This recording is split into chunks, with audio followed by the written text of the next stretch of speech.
இந்த உலகத்தில் மனதார அழைத்தால் உடனே ஓடி வந்து அருள் தரும் தெய்வம் யார் என்றால் அது முருகப்பெருமான் தான்.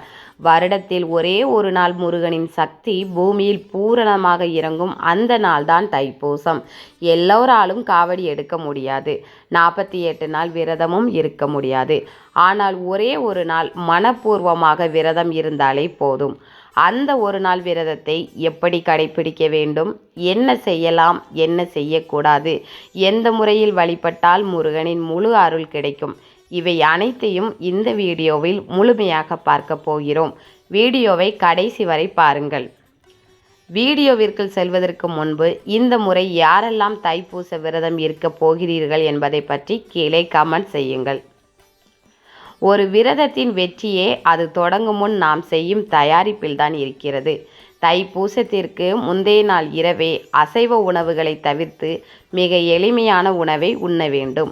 தூங்க செல்லும் முன் தேவையற்ற எண்ணங்களை விலக்கி முருகனின் புகழை பாடும் பாடல்களை கேட்டபடி தூங்க செல்ல வேண்டும்.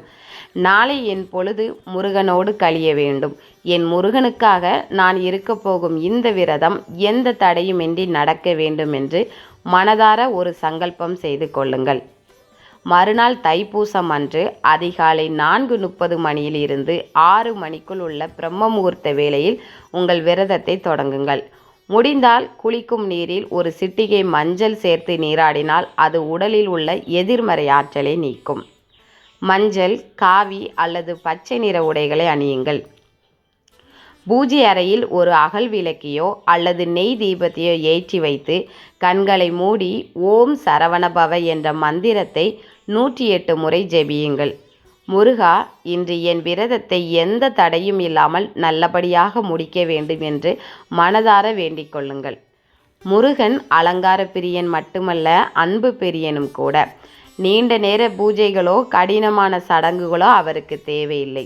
ஒரு செவ்வந்தி பூ அல்லது ஒரு ரோஜா பூவை அவர் பாதத்தில் வைக்கும்போது, முருகா, இது என் அன்பு, இதை சந்தோஷமாக ஏற்றுக்கொள் என்று சொல்லுங்கள். வீட்டில் சிறு வேல் இருந்தால் அதற்கு பன்னீர், சந்தனம் மற்றும் தேன் அல்லது பால் கொண்டு அபிஷேகம் செய்து முருகனுக்கு பிடித்தமான சர்க்கரை பொங்கல், தினை மாவு மற்றும் தேனை நெய்வேத்தியமாக வையுங்கள். அதன் பிறகு கந்த சஷ்டி கவசம், திருப்புகழ், சுப்பிரமணிய புஜங்கம் இந்த பாடல்களில் ஏதேனும் ஒன்றை மனதார படியுங்கள். கந்த சஷ்டி கவசத்தையோ திருப்புகளையோ பாடத் தெரியவில்லை என்றால், அப்பா முருகா, என் பாரத்தை உன் பாதத்தில் வைக்கிறேன், நீயே பார்த்துக்கொள் என்று ஒரு வார்த்தை சொல்லுங்கள். அந்த ஒரு வார்த்தை 1000 பதிகங்களுக்கு சமம். ஒரு நாள் விரதம் இருப்பவர்கள் மிக கடுமையான விதிகளை நினைத்து பயப்பட தேவையில்லை. விரதம் என்பது உடலை வருத்துவது அல்ல, உடலை பக்குவப்படுத்துவது. உங்களால் முடிந்தால் பசும்பால், நீர், இளநீர் அல்லது பழங்கள் மட்டும் எடுத்துக்கொண்டு முழு உபவாசம் இருங்கள். இது உங்கள் உடலை லேசாகவும் மனதை ஒருமுகப்படுத்தவும் உதவும். அது முடியவில்லை என்றால் உப்பு இல்லாத எளிய உணவோ அல்லது பச்சரிசி சாதம், வேக வைத்த காய்கறிகள், பாயாசம் அல்லது பால் சாதமோ எடுத்துக்கொள்ளுங்கள். ஆனால் ஒன்று, நீங்கள் எதை சாப்பிட்டாலும் அதை முதலில் உங்கள் முருகனுக்கு படைத்துவிட்டு அவனுடைய பிரசாதமாக ஏற்று சாப்பிடுங்கள். அதே சமயம் நம் நாவை கட்டுப்படுத்துவதும் விரதம்தான். அசைவம், முட்டை, மது, புகை, வெங்காயம், பூண்டு, அதிக காரம், புளிப்பு போன்ற உணவுகளை அறவே தவிர்க்க வேண்டும்.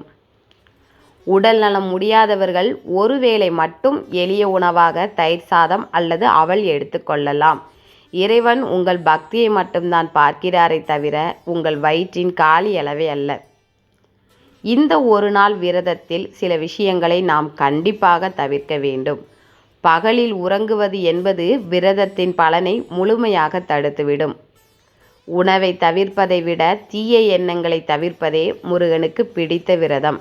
அன்று யாரிடமும் கோபப்படாமல், தேவையற்ற வாக்குவாதங்கள் செய்யாமல், முருகன் என் கூடவே இருக்கிறார் என்ற எண்ணம் மட்டும் உங்கள் மனதில் ஓடிக்கொண்டிருக்கட்டும். பொய் பேசுவதையும் புறம் பேசுவதையும் அன்று விட்டு விடுங்கள். மற்றவர்களை பற்றி தவறாக பேசுவது உங்கள் புண்ணியத்தை கரைத்துவிடும். உங்கள் மௌனமே முருகனின் மந்திரமாக ஒலிக்கட்டும். மாலை நேரம் அருகிலுள்ள முருகன் கோயிலுக்கு சென்று வழிபடுங்கள். இந்த ஒரு நாள் விரதம் இருப்பதினால் திருமண தடையால் வாடுபவர்களுக்கு மங்கள வாழ்வு அமையும்.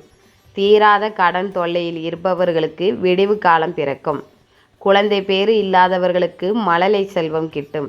இவை அனைத்தையும் விட என்னால் எதையும் சாதிக்க முடியும் என்ற மன உறுதி உங்களுக்கு கிடைக்கும். முருகன் உங்கள் பணத்தையோ உங்கள் பகட்டையோ பார்க்க மாட்டார். நீங்கள் சிந்தும் ஒரு துளி கண்ணீரையும் நீங்கள் காட்டும் உண்மையான அன்பையும் மட்டும்தான் பார்ப்பார். 2026ஆம் ஆண்டு தைப்பூசம் அன்று இந்த ஒரு நாள் விரதத்தை நம்பிக்கையோடு இருந்து பாருங்கள். வெற்றிவேல் முருகனின் அருள் உங்கள் இல்லத்திலும் உள்ளத்திலும் நிறையட்டும். இந்த தகவல் உங்களுக்கு பயனுள்ளதாக இருந்தால் மற்ற முருக பக்தர்களுக்கும் இதை பகிருங்கள். இந்த தைப்பூசம் உங்கள் வாழ்வில் வசந்தத்தை கொண்டு வரட்டும். வெற்றிவேல் முருகனுக்கு அரோகரா.